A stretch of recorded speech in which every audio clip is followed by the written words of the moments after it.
welcome to the third issue of the Bronx Stampede. I'm Gabrielle Golinvo. And I'm Jillian Stalker. Although the spring sports season is in full swing, let's take a look back at the basketball season and highlight some phenomenal freshmen. Jordan and Parker Christensen are two freshmen who have showed great prowess in the many sports that they excel in, but particularly basketball. We caught up with them to talk about what it's like to make the transition from 8th grade basketball to 4A varsity.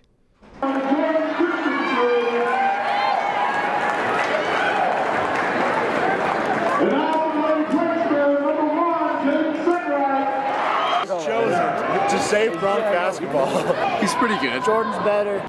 I was really excited. I was kind of nervous to play with new players and stuff I haven't ever played with, but I was really excited. It's really fun. It's a lot of fun to see new competition, and it's a lot faster pace. Mostly rebounding, and yeah. I'm a lot stronger, I feel, because there's a lot bigger people and stuff, and I feel like I work a lot harder because to live up to the competition.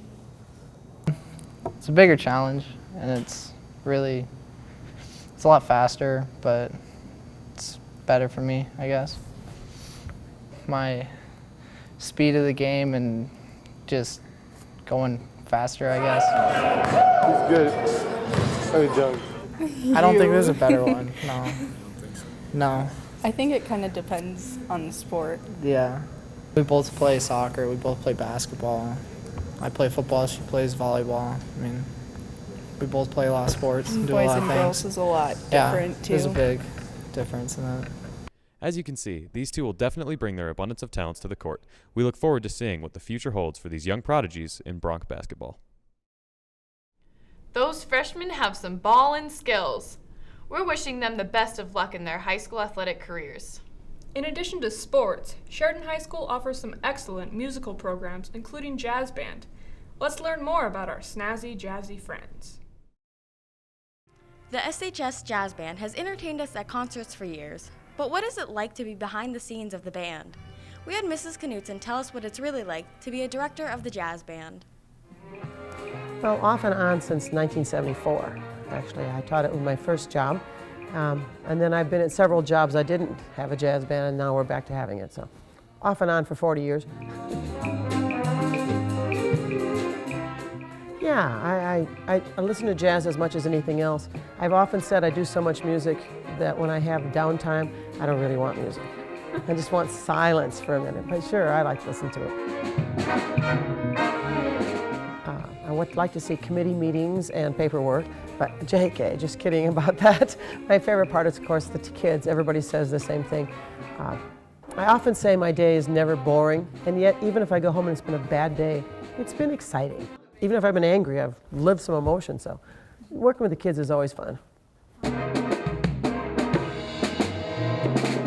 We also decided to get to know a few of the jazz band students. I play the piano and I play the trap set as well. Percussion extras like claves and such. I play the piano and auxiliary percussion and sometimes the flute. I play baritone saxophone. I've been playing piano since 2nd grade, I think, and then drums since 6th grade.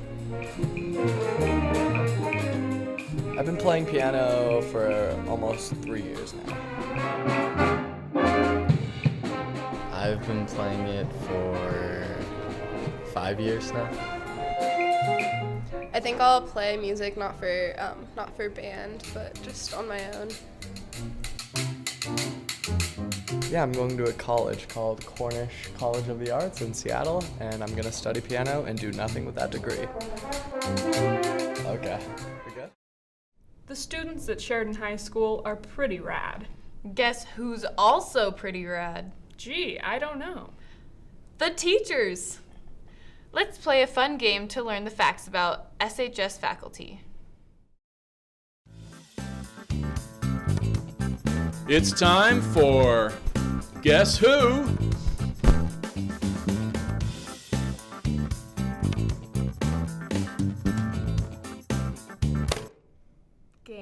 on.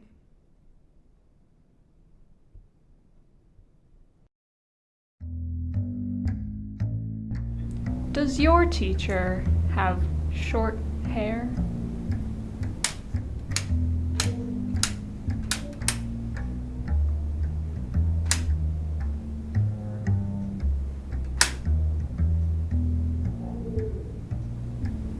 Was your teacher mayor of Claremont?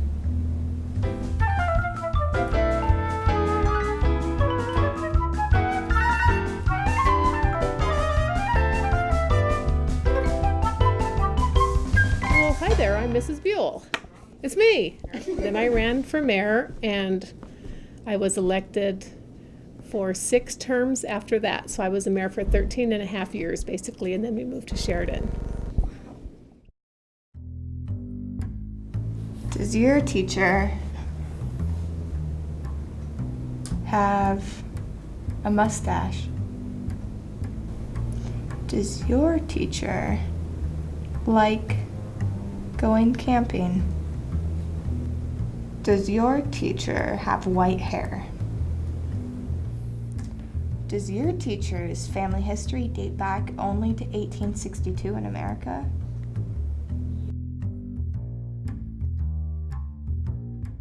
That's me. Hi, I'm Mr. Miller. I'm super cool. First documented Miller was born in Los Angeles in 1862, which means we're not responsible for the Civil War. Spanish-American War? Maybe. I'm not sure. I teach them to say excuse me, but they don't. Is your teacher an animal lover?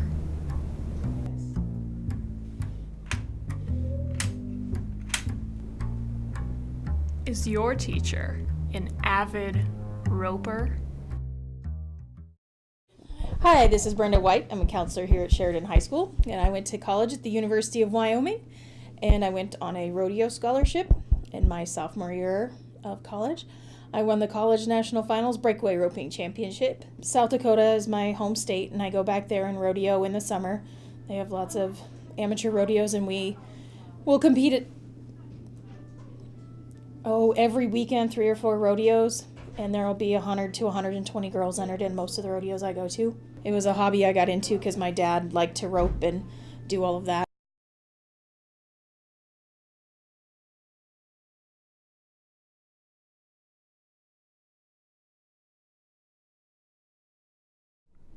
That sure was a thrill.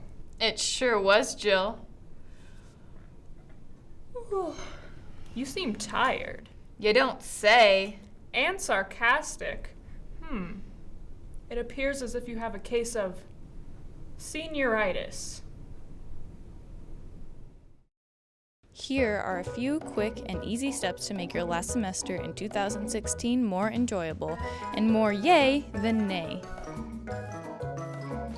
Eat some peanut butter right from the jar, with your finger. Unless you're allergic to peanuts. Then maybe do it with Nutella. Unless you don't like chocolate. Then just eat something right out of the jar. Get crazy. Be nice to others.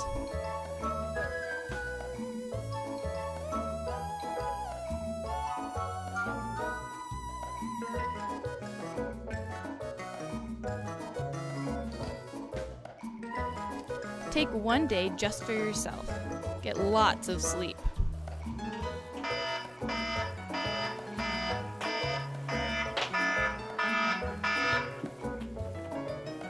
And by that, emphasis on the one.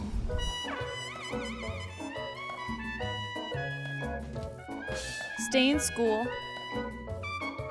Drink lots of water.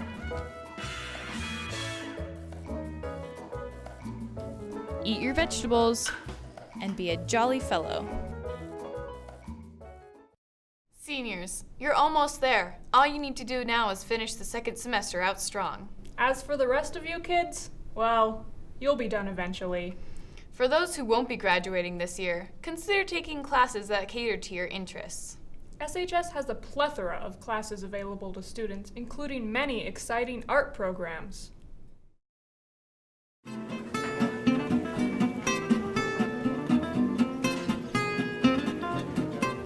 Art to me is a way of like self-expression. So like so many different things can be portrayed through art, like how you feel, how somebody else feels, how you see something.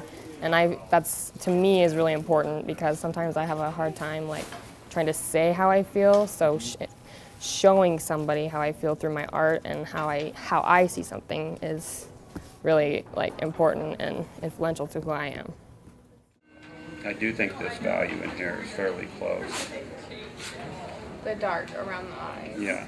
At first it was like a schedule filler. I just needed something and I was like, well, I might as well take ceramics because I liked it doing ceramics when I took an 8th grade art class, which was just like basic art. We just covered like a little bit of everything, and then I really liked it because it's so fun and you get to like get all like gross and stuff, and then it turns out nicely every time, even though you're all nasty.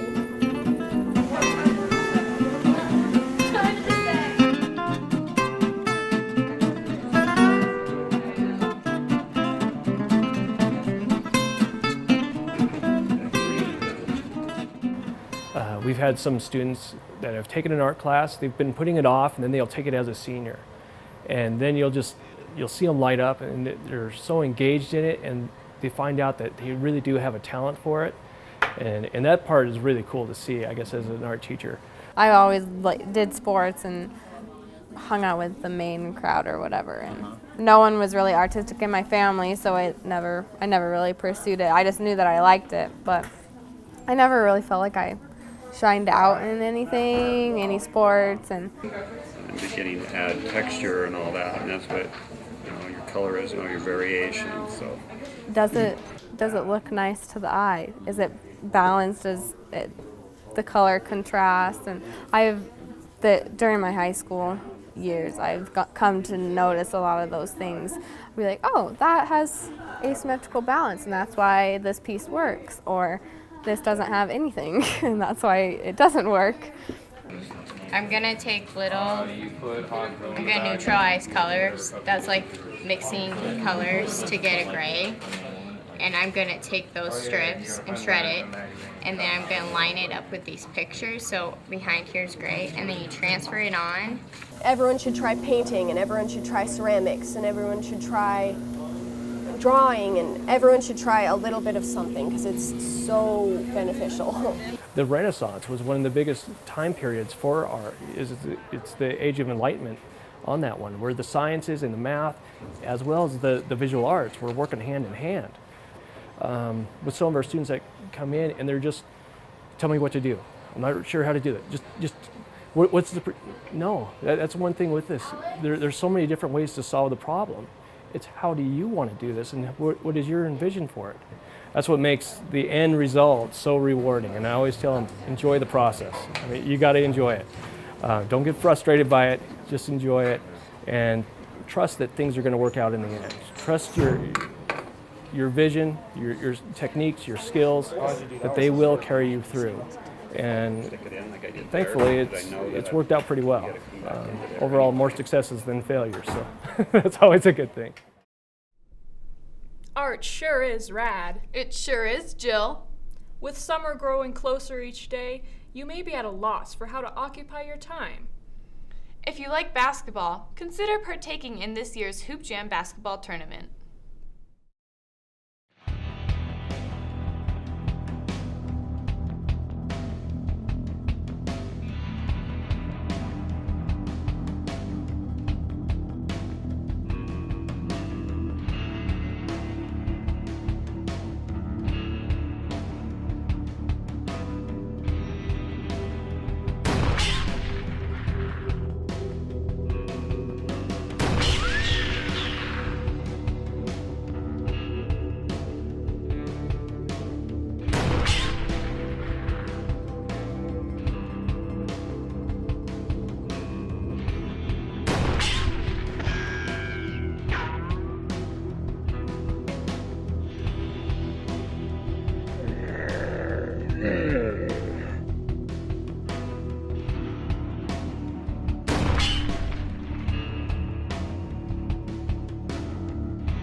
That concludes this issue of the Bronx Stampede. On behalf of everyone here at the Bronx Stampede, I'm Jillian Stalker. And I'm Gabrielle Golenville.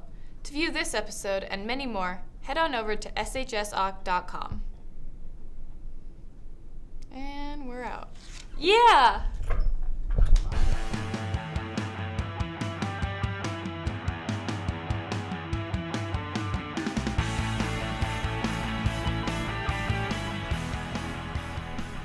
Hoop Jam. So fresh you can spread it on your toast. Hoop Jam. See me ballin' from coast to coast. Coast to coast. Hoop Jam. Yep, that's all.